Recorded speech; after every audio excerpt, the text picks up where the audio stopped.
Tapi tak apa. Untuk yang lain-lain nanti saya sedang rakam Saya sedang rakam kita punya sesi pada pagi ni. Jadi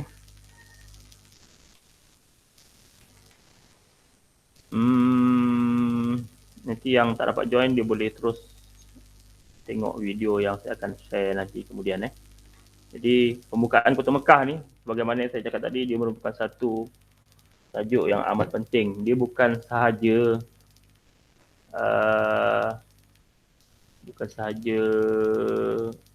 untuk periksa sekolah agama, bahkan untuk UPKK juga dia ada masuk. Awak nampak saya punya presentation ni penuh tak? Okey, baik. Pengenalan. Peristiwa pembukaan Mekah ni dia berlaku pada bulan Ramadan tahun yang ke-8. Ni yang paling penting awak ingat ialah dia punya tahun dia tu. Tarikh boleh jadi berbeza-beza. Ada kitab kata 10. Ada kitab yang tak sebut tarikh. Kalau macam dalam UPKK punya, dia tak sebut. Dia tak sebut dia punya tarikh bila. Ada yang sebut, ada tak sebut. Tapi awak fokus pada tahun dia. Sebab tahun ni betul. Tahun ke-8 Hijrah maknanya setelah 8 tahun Nabi Muhammad SAW berhijrah daripada Mekah ke Madinah. Jadi berlaku beberapa peristiwa. Saya accept ada orang nak masuk.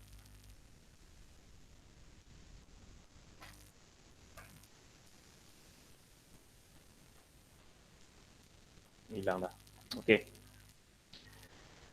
Ada beberapa peristiwa yang berlaku selepas pembukaan kota selepas hijrah Rasulullah, iaitu antaranya ialah perang Badar, perang Uhud, kemudian ada juga perang Taif, dan ada perjanjian yang kita baru belajar yang lepas, perjanjian Hudaibiyah.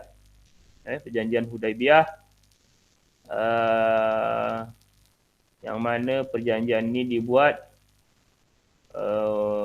untuk ada beberapa syarat yang kita dah belajar yang lepas. Antaranya ialah tidak berperang selama 10 tahun antara orang Islam dengan orang Quraisy Mekah. Jadi setelah berlakunya perjanjian Hudaibiyah ni maka situasinya aman lah, tak berperang. Tapi ada satu ketika ni kita masuk dia punya sebab dia lah. Ada satu ketika berlaku peperangan bukan secara langsung orang kafir Quraisy ni dengan orang Islam, tapi ada pihak lain yang bersahabat dengan kedua-dua belah pihak ni yang berperang, dan salah satunya orang Quraisy telah masuk campur dengan membantu. Jadi kat situ dikira telah melanggar perjanjian. Kita tengok sikit dalam kitab ni sebab berlaku pembukaan Mekah. Pembukaan Mekah ni bolehlah juga kita cakap sebagai ditawan semula ataupun apa dipanggil macam mana nak cakap, pembukaan ni macam ditawan semula ataupun penaklukan semula. Ditakluk oleh orang Islam sebab Mekah dikuasai oleh orang kafir Quraisy. Kita yang orang Islam ni duduk di Madinah. Kita sembahyang menghadap kiblat di Kaabah. Tapi Kaabah pada masa itu dikuasai oleh kafir Quraisy. Jadi pembukaan Mekah ni merupakan satu peristiwa yang amat penting. Kalaulah pada masa itu Mekah tak dibuka, mungkin sekarang ni kita tak pergi haji, tak boleh pergi haji kat Mekah. Sebab mungkin Mekah masih dikuasai oleh orang-orang kafir. Jadi salah satu peristiwa penting ini ialah pembukaan kota Mekah. Jadi sebab berlakunya sebab berlaku ni kerana kaum Quraisy telah melanggar salah satu daripada isi perjanjian Hudaibiyah, iaitu tidak berperang selama 10 tahun. Jadi pembukaan ini adalah merupakan permulaan bagi pemisahan Kota Mekah daripada unsur-unsur jahiliah. Kalau ikut sejarah, dekat keliling Kaabah tu ada lebih kurang 360 ekor ke buah. 360 patung. Patung yang ada dua yang besar. Dia panggil Al-Latta dan Al-Uzza. Jadi dua patung yang besar yang menjadi sembahan orang-orang Quraisy pada masa itu. Jadi Kaabah ada juga. Tapi dalam masa yang sama, dia letak patung-patung yang ada di sekeliling Kaabah tu. Okey. Jadi saya teringat satu cerita. Cerita ni bukan cerita zaman dulu, cerita zaman sekarang. Orang-orang kafir kata, apalah orang Islam tu cakap kita sembah berhala lah, tapi berhala dia lagi besar, kata dia. Dia maksudkan kat situ, Kaabah tu dia kata berhala. Tu berhala dia dalam 4 segi besar pula. Jadi selalu orang salah faham. Orang yang bukan Islam ni, dia kadang-kadang dia tak faham pun agama Islam. Dia nampak kita sembahyang, menghadap, ada orang tawaf mengelilingi Kaabah, dia ingat kita sembah Kaabah. Jadi kalau ada orang yang tanya macam itu, kita kena cakap lah. Kita kena bagi tahu, kita sebenarnya bukan sembahyang menghadap, bukannya kita menyembah Kaabah. Kaabah tu sebagai satu alat untuk kita menunjukkan arah aja. Bayangkanlah kalau kita sembahyang tak ada arah. Kat mana-mana je kita menghadap. Kan? Dalam satu masjid tu berterabur yang menghadap tempat sini, ada menghadap tiang, ada menghadap dinding, ada menghadap Pak Imam, ada yang depan Pak Imam. Kan susah. Yang sembahyang boleh depan Pak Imam kat mana? Satu tempat je. Dekat Masjidil Haram. Itu pun sebab bukannya depan Pak Imam betul. Dia bahagian Kaabah tu kat depan kan. Dia mungkin orang yang sebelah hadapan belah sana. Jadi dia boleh nampak. Andai katalah roboh Kaabah tu dialihkan ke mana? Adakah kita, katalah Kaabah tu dialihkan ke Malaysia, adakah orang Islam semua nak sembahyang menghadap ke Malaysia? Tidak. Tempatnya tetap sama. Apa yang berlaku sekalipun, orang kita tetap sembahyang menghadap ke tempat asal Kaabah tu. Lepas tu kita kalau ada orang kafir yang tak faham, ni awak dah besar nanti kan keluar kan. Mungkin sambung belajar di mana-mana universiti, awak akan bercampur dengan orang yang bukan Islam, satu bilik mungkin. Awak kena fahamkan tu. Kena fahamkan dia orang, kena cakap kita bukan sembah Kaabah. Kaabah tu sebagai tempat untuk kita menghadap, menunjukkan kita ni bersatu hati menghadap satu tempat. Kita tak macam orang kafir sembahyang berkata-kata. Ada yang berhala dia, ada yang kat sini, ada yang kat sana kan. Saya teringat dulu masa saya belajar kat universiti dulu. Masa lepas UTM dulu, masa lepas SPM saya pernah belajar kat universiti. Saya satu bilik dengan 2 orang budak India. Satu bilik ada 3 orang Satu bilik 3 orang, saya seorang je Melayu. Dia awak bayangkanlah macam mana keadaan dia bila dia datang satu dengan kawan-kawan dia dekat 10 orang dia cerita pumpam-pumpam, saya seorang je buat dek je. Kalau sekarang agaknya takut kita. Ramai-ramai macam kita seorang je kan. Saya dulu tak ada, saya buat bodoh je. Jadi setiap hari dia macam orang-orang yang beragama Hindu ni, yang nak cerita sikit lah. Dia ni ada macam kita juga. Macam kita ni ada orang yang alim, ada yang tak alim kan. Ada yang orang kata ada yang rajin pergi sembahyang, ada yang malas sembahyang. Macam itu juga orang Hindu ni. Kalau yang rajin sembahyang, yang seorang ni saya nak cerita, dia ni rajin sembahyang. Sembahyang cara dia lah. Jadi satu hari tu, setiap hari pada setiap pagi lepas bangun tidur, dia akan duduk kat kursi macam saya ni. Dia akan duduk, dia akan bertafakur cara dia lah. Dalam 10 minit macam tu. Dia akan, saya tak tahulah, dia tak ada berbunyi-bunyi lah, tapi dia akan bertafakur, dia akan menghadap gambar. Gambar patung dia buat satu photostate Tuhan dia photostate. Bayangkan. Itu yang alim lah. Kalau yang taklim ni dia jenis tidur je, dia bantai tidur. Saya pun tak tahu agama dia apa. Mungkin agama Kristian, mungkin agama Hindu. Jadi macam itu beza dia. Beza dia dengan kita. Kita ni sembahyang memang kita menghadap kiblat, tapi kita bukannya menyembah Kaabah tu berbanding dengan orang yang menyembah berhala. Tu beza dia. Jadi awak kena cakap. Sekarang mungkin awak tak campur lagi dengan dia orang sebab kita 100% orang Islam kan. Okey, saya teruskan.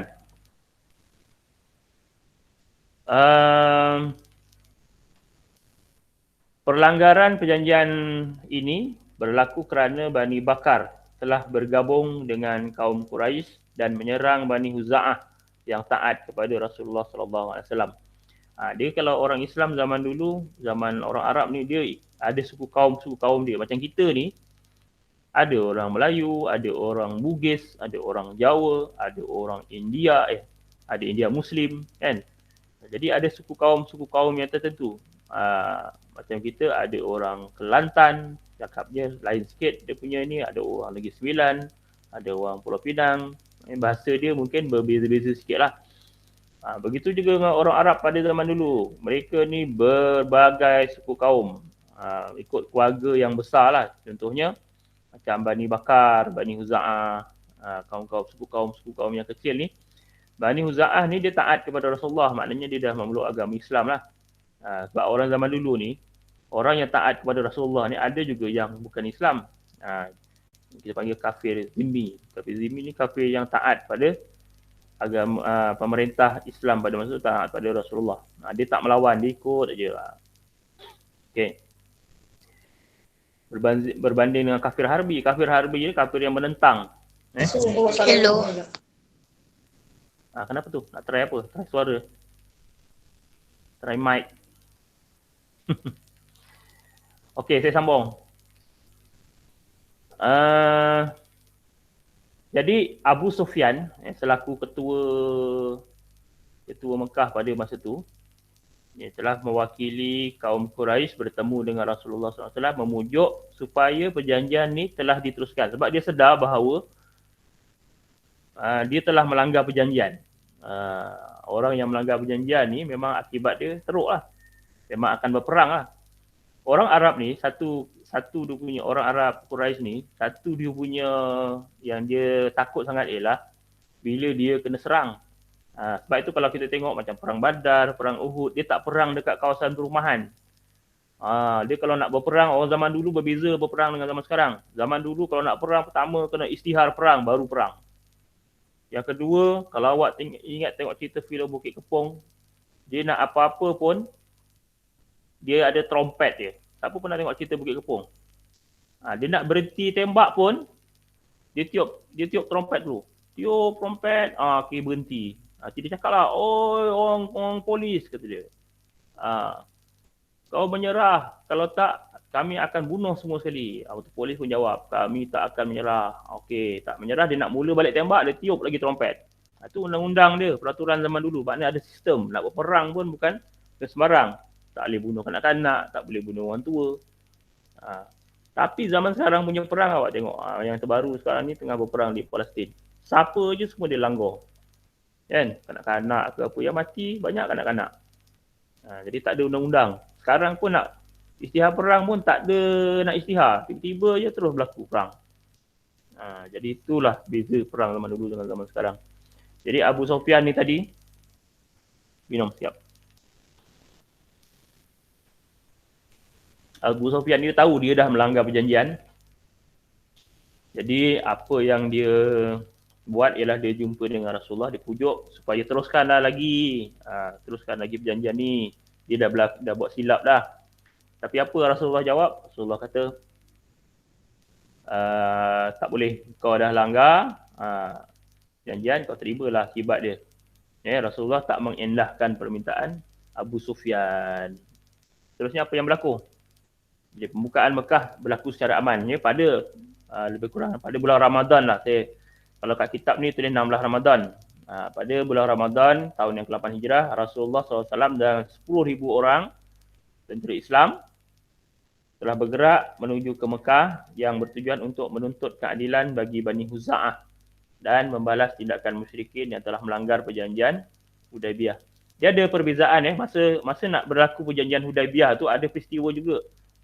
Kalau awak ingat macam mana boleh tercetus perjanjian Hudaibiyah tu, awak jangan confuse. Tercetusnya perjanjian Hudaibiyah ni bila Sayyidina Osman kena tangkap. Pada masa tu Nabi nak buat umrah kan.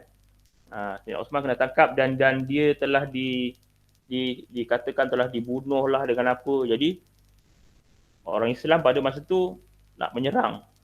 Dah bersetuju nak menyerang kota Mekah ni supaya nak menuntut bela pada kematian Sayyidina Osman. Tapi sebenarnya Sayyidina Osman taklah dibunuh. Satu ketakutan orang Quraisy ni ialah bila diserang kat kawasan perumahan dia. Sebab apa? Sebab kat situ banyak harta benda dia, kekayaan dia. Dia biar perang kat tempat lain tak apa. Perang kat tempat lapang ke, kat bukit ke, kat lembah ke. Kalau macam perang Hunain dekat lembah Hunain, kat Badar, Hudaibiyah. Tapi ni kalau diserang dekat kota Mekah, habis. Dengan harta benda dia, dengan anak pinak dia, siap-siap hamba-hamba dia, siap-siap dia boleh jadi hamba pula. Zaman dulu kan ada hamba sahaya kan. Kalau jadi hamba ni memang tak ada hak lah. Kalau nak menuntut harta pun tak boleh. Kalau yang perempuan tu jadi hamba sahaya tu tak payah nikah. Tu kaedah zaman dulu. Jadi itu yang ditakuti oleh orang-orang kafir Quraisy pada masa tu. Jadi Abu Sufyan ni dia pun kecewa lah bila Rasulullah SAW tak nak menerima alasan yang diberi oleh Sayyidina Abu Sufyan. Jadi bila Nabi telah pergi dengan 10,000 orang tentera Islam ni, apa yang Nabi buat ialah Nabi arahkan semua menyalakan obor. Mungkin lebih banyak obor banyak. Jadi kalau tangan ada dua tu, kanan kiri pegang obor. Jadi kalau 10,000 orang, awak bayangkan kalau pegang dua obor, seorang dua obor dah jadi nampak macam 20,000 orang. Bergerak pula malam. Mana ada siang-siang orang buka obor. Malam-malam pakai obor kan. Jadi nampak ramainya. Jadi Abu Sufyan ni, apa berlaku? Abu Sufyan ni dia mengintip. Dia tengok. Dia rasa gerun bila dia tengok ramai sangat orang. Sedangkan dia tak bersedia pun untuk berperang pada masa tu. Jadi tentera Islam ni telah bermalam di satu tempat yang dipanggil Damaruz Zahran.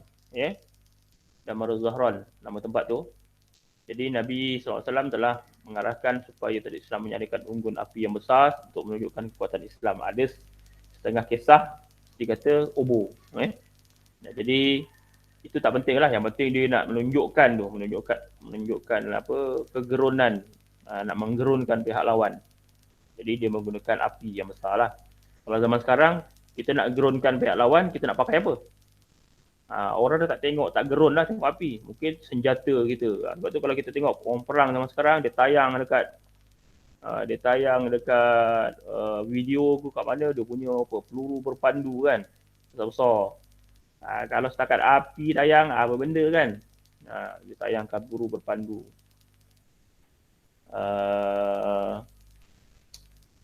Apa yang berlaku seterusnya? Jadi kedatangan Rasulullah SAW bersama tentera Islam ke Mekah telah diketahui oleh Abu Sufyan. Lalu beliau mengambil tindakan mengintip tentera Islam untuk mendapatkan maklumat. Beliau begitu terkejut akan kehebatan tentera Islam dan merasakan Rasulullah SAW akan berjaya menawan kota Mekah. Tentera Islam yang sedang berkawal menyedari kehadiran Abu Sufyan dan telah menangkapnya. Abbas bin Abdul Muttalib, Abbas ni bapa saudara Nabi, telah membawa beliau bertemu dengan Rasulullah SAW. Abu Sufyan pun kelihatan tak bermaya, takut, gerun, kemudian bersetuju untuk memeluk agama Islam. Dia dah tak boleh nak gimana dah. Akhirnya dia bersetuju jugalah memeluk agama Islam. Tapi pada masa tu dia macam, yelah orang yang baru masuk Islam ni, dia belum berapa kuat sangat dia punya ni kan. Mungkin dia masuk Islam kerana takut. Dia kan berbeza-beza. Ada orang masuk Islam sebab nak kahwin kan. Kalau macam kita masuk Islam sebab mak bapak kita dah Islam. Betul tak? Jadi setiap orang tu berbeza-beza. Ada orang masuk Islam dengan rela hati, dapat hidayah kan. Dia tengok, ada orang masuk Islam dia sebab tengok orang Islam bantu, macam Ustaz Abid Liu tu, dia banyak bantu. Dia bantu bukan setakat orang Islam je, orang bukan Islam pun dia bantu. Jadi dengan kaedah tu dia buat baik. Dia dapat nampak kebaikan Islam tu. Macam Nabi Muhammad. Nabi Muhammad ni dia bukannya nak paksa orang pun masuk agama Islam. Nabi dia buat contoh yang baik. Macam ada satu cerita sebelum Nabi wafat ni, Nabi kerja dia bagi makan kat orang buta. Seorang perempuan buta, hari-hari dia bagi makan. Jadi orang yang buta ni tadi, kerjanya bukannya dia puji Nabi pun sampai dia dapat makan. Kerjanya dia nak kutuk Nabi Muhammad dekat bandar, dekat Madinah tu, dekat pasar di Madinah. Kerja dia nak kutuk Nabi Muhammad, dia nak maki hamun Nabi Muhammad. Tapi Nabi Muhammad datang, tetap juga bagi makan. Sebab perempuan ni dia buta, orang Yahudi ni, dia buta. Dia tak tahu pun yang bagi makan tu Nabi Muhammad. Akhirnya bila Nabi Muhammad wafat, dia tertunggu-tunggu. Siapa, mana orang yang selalu bagi aku makan ni? Tak ada pula datang hari ni. Jadi apa yang berlaku? Dan Abu Bakar tanya dengan anak dia. Anak dia ni isteri Nabi kan, isteri Aisyah. Tanya, apa yang Nabi yang buat yang ayah tak buat lagi? Aisyah fikir-fikir kata Aisyah, ada satu benda. Nabi ni dia kerjanya bagi makan kat seorang perempuan tua Yahudi yang ada dekat Mekah yang kerjanya asyik maki hamun Nabi Muhammad. Jadi dia pun pergilah si Abu Bakar ni tadi, Abu Bakar pergi jumpa. Dia jumpa pokpet perempuan tu tengah marah-marah Nabi Muhammad kononnya. Lepas tu dah penat cakap, dia lapor agaknya kan. Dia duduk. Sayyidina Abu Bakar pun datang suapkan kurma. Jadi masa suap tu perempuan ni kata, ini bukan orang yang selalu suap ni. Sayyidina Abu Bakar pun tanya, kenapa pula? Orang yang selalu suapkan aku tu dia lembutkan dulu. Dia lembutkan dulu. Kan kurma kan keras kan. Dia kopik-kopikkan sikit. Taklah biji besar tu masuk ngap dalam mulut terus. Jadi masa tu Sayyidina Abu Bakar dah sedih dah. Nabi ni seorang yang pemimpin pun sempat nak lembut-lembutkan makanan, suapkan lagi dengan orang yang kutuk-kutuk dia. Dia rasa macam agaknya kalau kata Abu Bakar, kalau aku semelih aja orang ni. Mungkinlah. Kalau saya pun kan, orang kutuk-kutuk saya je, saya tak boleh tahan lah. Saya pun mengarut kan. Ada nak bagi makan pula? Taklah memang tapi itulah sifat Nabi Muhammad. Jadi akhirnya kata perempuan ini memang kata perempuan Yahudi ni tadi, memang betul lah ni bukan orang yang suap selalu ni. Kata Sayyidina Abu Bakar, ya betul. Sebab orang yang suap kau selalu tu ialah orang yang kau kutuk selalu tu, dan dia baru wafat, dia lah Rasulullah sallallahu alaihi wasallam. Jadi bila dengar je macam gitu perempuan tu tadi, dia pun dia insaf dia. Dia pula yang rasa sedih, menangis dia. Sebab apa yang dia buat selama ni Nabi balas dengan benda baik. Nabi suap dia lagi, siap dengan lembut-lembutkan lagi. Siap tunggu makan sampai habis, baru Nabi suap lagi. Siap telan Kalau kita orang lain bagi siap sumbat dalam mulut kan. Orang tu belum sempat kunyah, belum sempat telan, dia dah sumbat lagi. Nabi tak, Nabi tunggu dengan sabar kan. Jadi akhirnya walaupun Nabi dah wafat, dengan tindakan Nabi tu membantu menyuapkan tadi tu, akhirnya orang Yahudi perempuan yang tadi yang kerjanya tak berhenti masa hayat Nabi Muhammad, dia kerjanya nak mengutuk Nabi, akhirnya dia memeluk agama Islam dengan sifat perbuatan Nabi yang membantu menyuapkan tu tadi. Jadi itu antara sebab-sebab orang masuk Islam lah. Kita masuk Islam senang je, mak bapak kita masuk Islam, kita Islam. Tu simple. Ada orang masuk Islam dia nak kahwin. Kenapa masuk Islam? Aku nak kahwin. Tapi harap-harap jangan sebab nak kahwin je lah. Sebab berlaku juga bila dia nak kahwin, dia masuk Islam, akhirnya bila dia dah berpisah dengan isteri dia tu, dia balik semula pada agama asal dia. Berlaku dah waktu tu, dia murtad balik. Dia banyak berlaku Jadi itulah kisah macam mana Abu Sufyan memeluk agama Islam. Kita sambung sikit. Jadi Nabi Muhammad ni dia ada satu kebijaksanaan. Apa yang dia buat ialah dia umumkan ketika Nabi nak melanggar kota Mekah ni, Nabi umumkan sesiapa yang masuk rumah Abu Sufyan, dia akan selamat. Siapa yang menutup pintu rumahnya, dia akan selamat. Siapa yang masuk dalam Masjidil Haram, dia akan selamat. Jadi Abu Sufyan pada masa tu, dia rasa bangga sebab nama dia disebut. Wah, siapa masuk rumahku, dia selamat. Jadi dia rasa bangga. Pada masa tu dia macam, yelah, oh Nabi macam kira tengok aku lagi ni. Walaupun aku ni selalu menentang dia, dia masih sebut lagi nama aku. Siapa masuk rumah aku selamat. Jadi dia bangsa bangga lah. Dengan cara itu Nabi dah mengurangkan, orang kata Nabi dah mengurangkan tentangan. Seorang dah tak menentang, kan? Seorang dah jadi geng. Kan menguntungkan tu. Kadang-kadang sebab seorang ni banyak kesan besarnya, terutama pemimpin. Macam kita tengok zaman Kesultanan Melayu Melaka dulu, masa para Meswara sebelum memeluk Islam, datang pedagang Arab, dia datang, dia sembahyang kat tepi sungai, tepi laut. Tentera para Meswara pun dia tengok, oh apa dia buat ni? Panggil bawa pergi istana. Sultan masa para Meswara ni dia tanya, buat apa? Kata pedagang ni sembahyang. Jadi bila sembahyang dia terangkan Islam dekat para Meswara ni, akhirnya para Meswara pun memeluk agama Islam. Bila pemimpin ni dah memeluk agama Islam, rakyat semua ikut. Kan? Jadi itu mudah bila kita dapat ketua dia kita ambil, akhirnya yang lain-lain senang. Kan? Sebab tu kalau kat kelas tu bising, apa kita nak cari dulu? Ketua darjah dulu, betul tak? Dapat ketua darjah dulu, amanah lah tu. Okey. Rasulullah SAW telah menyusun strategi dengan membahagikan tentera Islam kepada 4 kumpulan. Semasa ada orang masuk sekejap. Okey, telah memberikan membahagikan kepada 4 kumpulan. Baginda juga berpesan supaya tidak berlaku kekerasan atau melakukan pembunuhan kecuali jika tiada pilihan ataupun terpaksa. Dengan izin Allah, Rasulullah SAW tidak mendapat sebarang tentangan daripada kaum musyrikin Mekah kecuali pertempuran kecil yang berlaku di pihak tentera pimpinan Khalid bin Al-Walid. Khalid bin Al-Walid ni, sebagaimana yang saya pernah cerita sebutkan yang sebelum ni, dia merupakan panglima perang yang paling handal sekali. Khalid bin Al-Walid ni dia sempat berperang dengan Nabi Muhammad masa dia belum Islam dulu. Dalam perang Badar dia sempat. Perang Uhud, dia siap. Dia ni memang kepakaran dia memanah. Dia telah memimpin pasukan memanah dalam perang Uhud menentang tentera Islam sampai kalah orang Islam pada masa tu. Kehebatan Khalid bin Al-Walid ni. Jadi bila dia masuk Islam, kehebatan tu beralih pula pada orang Islam. Jadi kisah Khalid bin Al-Walid ni kalau awak nak tahu, dia rasa sedih sebenarnya Khalid bin Al-Walid ni sebab dia tentera yang hebat kan, pemimpin tentera yang hebat. Dia berharap dia dapat mati syahid. Orang pada masa dulu dia kalau berperang, dia nak harap mati syahid je.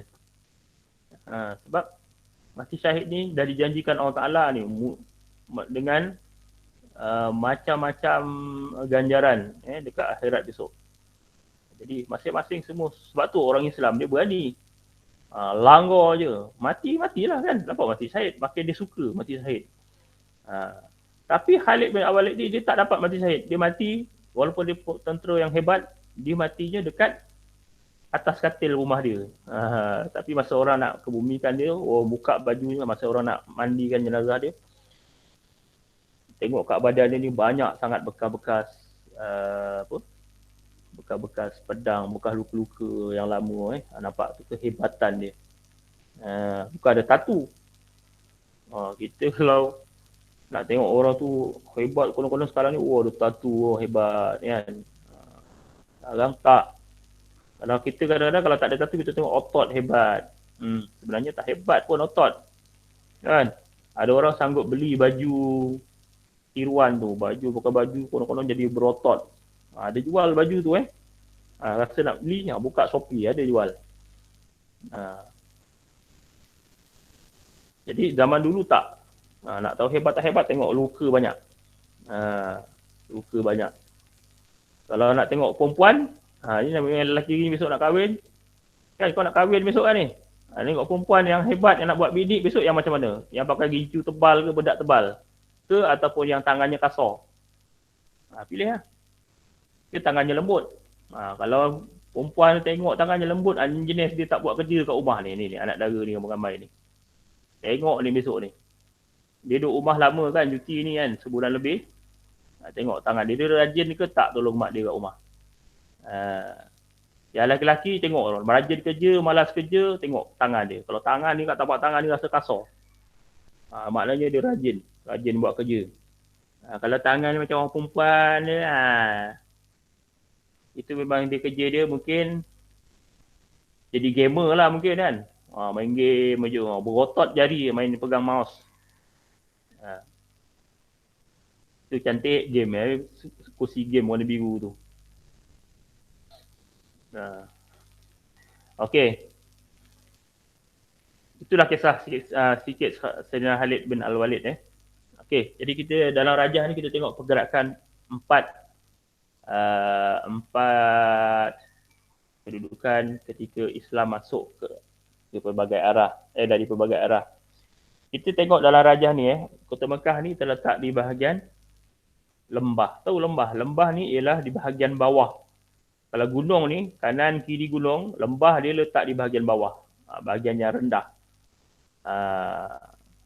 Jadi, anak panah yang warna biru ni, empat arah jalan masuk yang dimasuki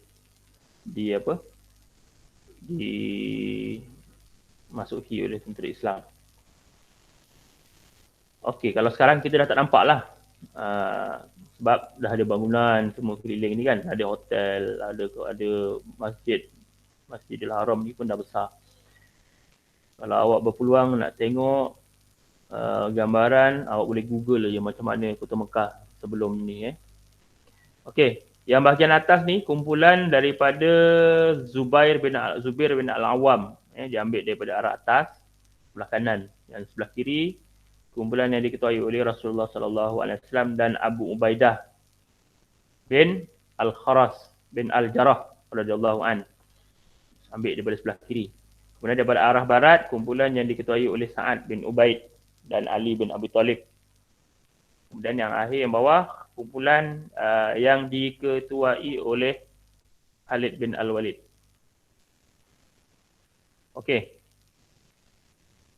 Ketika memasuki Kota Mekah ni, Rasulullah SAW berjalan dengan penuh tawaduk. Tawaduk ni apa? Tawaduk ni dia merendah diri. Taklah berjalan tu macam siapa? Kalau awak tengok orang yang nak main bertarung MMA tu, siapa nama tu? Dia jalan mengepak je kan. Itu namanya bukan tawaduk. Itu nak berlagak je kan. Nabi Muhammad jalan dengan tawaduk, merendah diri. Baginda merasai nikmat yang dijanjikan oleh Allah SWT, sedangkan baginda pernah diusir daripada tanah kelahirannya. Jadi perasaan orang yang pernah kena halau, orang yang dapat balik kampung pula kan. Dapat balik kampung rasa seronok. Macam kita ni lama nak balik kampung, tiba-tiba dapat balik kampung, seronok je, dah sesayu je kan. Jadi Rasulullah SAW juga tidak putus-putus membaca surah Al-Fat yang berbunyi, A'udzubillahi minasyaitonirrajim. Bismillahirrahmanirrahim. Inna fatahna laka fatham mubina. Lighayfira laka Allahu ma taqaddama min dzambik wa ma ta'akhkhara wa yutimma ni'matah 'alaika wa yahdiyaka siratam mustaqima wa yansurukallahu nasran 'aziza. Surah Fat ayat 1 hingga 3 yang bermaksud, sesungguhnya kami telah membuka bagi perjuanganmu wahai Muhammad satu jalan yang jelas kemenangan, dengan sebabnya Allah mengampunkan salah silapmu dan yang telah lalu dan terkemudian, dan menyempurnakan nikmat kepadamu serta menambahkanmu hidayah ke jalan yang lurus dalam mengembalikan Islam dan melaksanakan hukum-hukumnya. Dan dengan sebabnya Allah memberikanmu pertolongan, yakni untuk mencapai kejayaan dengan sepenuh-penuhnya dan sehandal-handal pertolongan yang tidak ada tolak bandingnya. Okey, jadi rasa kalau ikut ayat ni surah Al-Fat ni, surah Al-Fat ni ialah fathu tu maksudnya pembukaan. Jadi Allah Taala turunkan surah ni khusus untuk menceritakan tentang pembukaan kota Mekah ni. Maknanya kat sini Allah Taala sebenarnya Allah Taala tolong peristiwa pembukaan Mekah ni ditolong oleh Allah Subhanahu Wa Taala. Jadi sebab itulah pembukaan kota Mekah ni berlaku dengan secara aman, tak ada pertumpahan darah dengan pedang yang bersarung. Kalau zaman Nabi tu aksesori dia pedang kan. Pergi mana-mana bawa pedang, bersarung. Kalau cowboy, aksesori dia apa? Pistol, betul tak? Pernah nampak cowboy bawa keris? Kalau pahlawan Melayu, bawa keris pergi mana-mana. Macam awak sekarang bawa apa aksesori dia? Bawa apa? Siapa tahu? Bawa handphone, betul tak? Bawa handphone. Kalau zaman hang tua dulu, bawa handphone, apa jadi kan? Kehebatan hang tua dulu, apa ada keris je, bawa keris. Cowboy, bawa pistol. Jadi cowboy, kalau dia tak bawa pistol, samalah macam Alip tak bawa handphone pergi pasar. Pergi pasar malam, nak scan MySejahtera tak boleh. Banyak benda sekarang buat pakai handphone kan. Pergi mana-mana pakai handphone. Nak bayar pakai handphone, beli minyak pakai handphone. Kan? Ada pergi bawa badan. Ada yang cakap saya pergi bawa badan. Itu sebab awak tak ada handphone.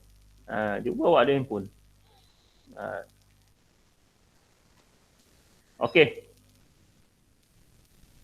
Jadi kejayaan pembukaan kota Mekah ni sebenarnya dibantu oleh Allah Subhanahu Wa Taala. Okay, saya teruskan sikit lagi. Beberapa perkara yang dilakukan oleh baginda. Benda ni keluar peksa ni. Selalu sangat keluar peksa. Benda yang Nabi buat pertama sekali ketika mula-mula memasuki Masjidil Haram. Apa yang Nabi buat? Pertama, Nabi melakukan tawaf sambil membaca surah Al-Isra ayat 81. Tawaf dia apa? Tawaf ni ialah mengelilingi Kaabah. Berapa kali? 7 kali. Arah apa? Arah lawan jam. Maknanya Kaabah sebelah kiri. Ni selalu orang-orang yang pergi umrah, pergi haji, dia buatlah. Okay. Sambil Nabi membaca surah Al-Isra ayat 81. Wa qul ja'al haqq wa zahaqal batil. Innal batila kana zahuqa. Artinya, dan katakanlah telah datang kebenaran Islam, bilang lenyaplah perkara yang salah, yakni kufur dan syirik. Sesungguhnya yang salah itu sememangnya perkara yang telah lenyap. Google Meet habis pukul berapa? Sekejap lagi nak habis ni. Dalam 5 minit lagi. Jangan risau. Saya nak habiskan perkara-perkara yang Nabi buat ni. Sikit je. Jadi selain daripada Nabi tawaf, yang keduanya Nabi memusnahkan berhala yang terdapat di sekeliling Kaabah. Berhala-berhalanya dimusnahkan, dihancurkan. Abu Sufyan dia tengok sayanglah buat kenang-kenangan. Kenapa nak dimusnahkan semua, hancurkan? Nabi kata tak boleh, hancur semua. Kalau macam kita, semua nak buat kenangan kan. Macam dekat kota Formosa Melaka tu. Kota Formosa Melaka semua datang tengok, seronok nak bergambar kat kota Formosa. Kalau awak tahu sejarah kota Formosa tu, awak tak ingin nak bergambar kat kota Formosa tu. Kan? Kat bukit atas tu, asal yang ada tempat ada bangunan kan. Kita kalau naik kota Formosa tu, bahagian atas tu ada kubur-kubur, ada tu sebenarnya atas tu ialah dulu Masjid Agong tu. Masjid Agong Melaka kat situ. Ketika perang, dia ubah dah masjid tu. Ada kubur-kubur sultan-sultan, ulama-ulama dulu. Itulah yang diambil batu-batu tu untuk mengukuhkan kota Formosa tu. Kita pula berbangga. Kalau saya robohkan aja. Okey, 3. Mencium Hajarul Aswad. Hajarul Aswad ni batu yang istimewa lah, yang letaknya di penjuru Kaabah, yang diletakkan oleh Nabi Ibrahim. Yang keempat, memerintahkan para sahabat memadamkan lukisan yang terdapat di dalam Kaabah dengan air zam-zam. Ni kerja orang Arab jahiliah, dia lukis macam-macam kat dalam tu. Yang kelima, Rasulullah SAW solat di dalam Kaabah. Yang keenam, meminta Bilal melaungkan azan di atas Kaabah. Yang ketujuh, Rasulullah SAW berdiri di pintu Kaabah dan memberikan khutbah umum pada penduduk Mekah. Jadi, ketika Rasulullah SAW memeranjatkan musyrikin Mekah, mereka menyangka Rasulullah SAW akan membunuh mereka kerana sikap buruk mereka satu masa dulu. Tetapi Rasulullah telah mempamerkan kasih sayang baginda melalui ucapan di pintu Kaabah.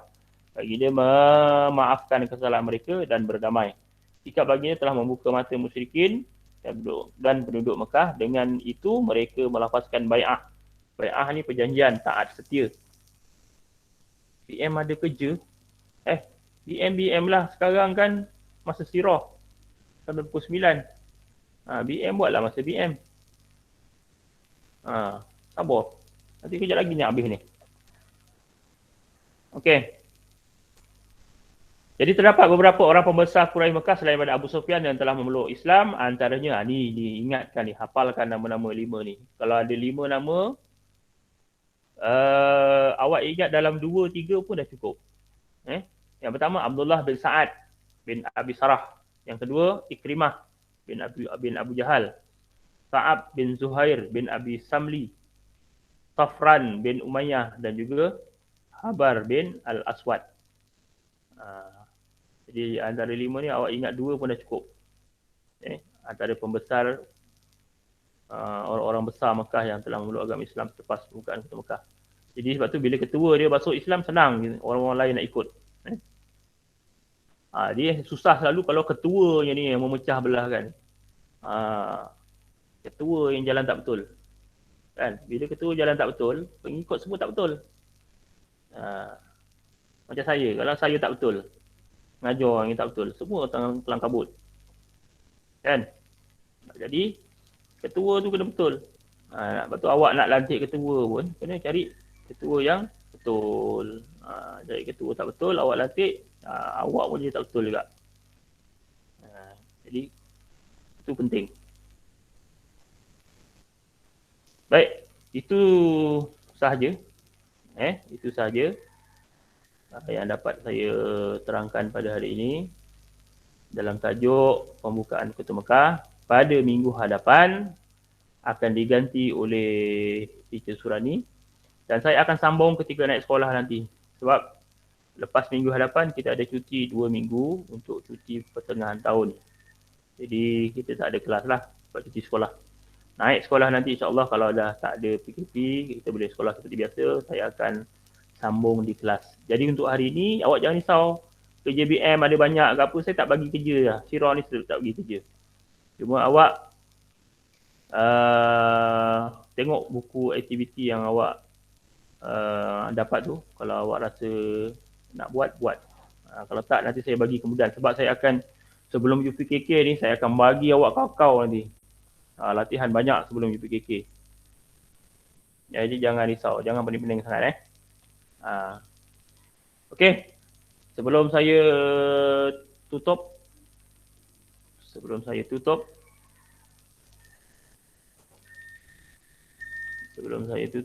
saya buka kepada pertanyaan.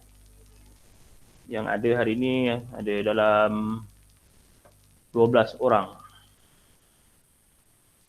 Dalam 12 orang. Saya nak ambil gambar. Semua buka kamera. Ni bukti Okay, tolong buka kamera semua. Sebab saya kena ada laporan. Hari-hari saya mengajar ni, kena ada laporan. Betul ke Cikgu Sanizat ni mengajar ke tak? Ke bohong aja. Jadi saya nak tengok muka.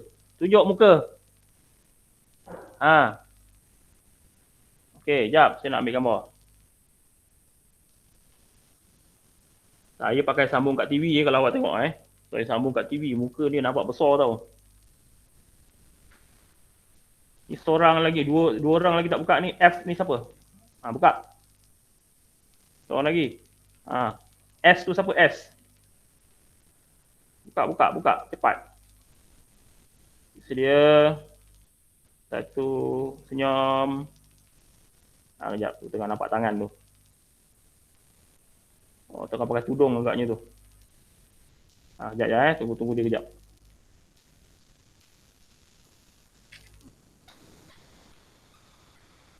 Memang nak ambil gambar tangan ke apa? Okeylah, tak apalah. Okey. Cikgu nak ucapkan terima kasih kepada semua.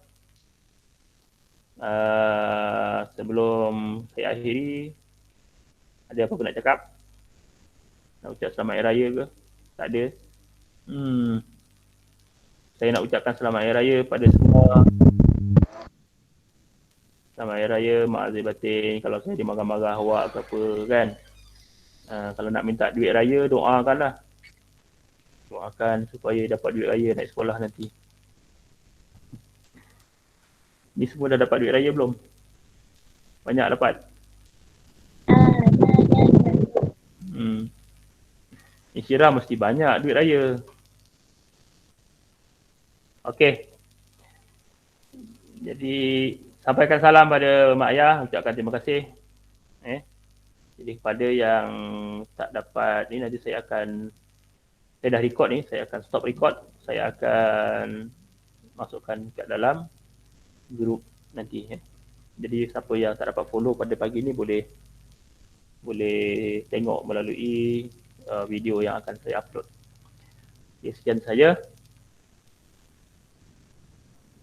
Sekali lagi, maaf zahir batin, selamat hari raya, selamat hari guru pada saya.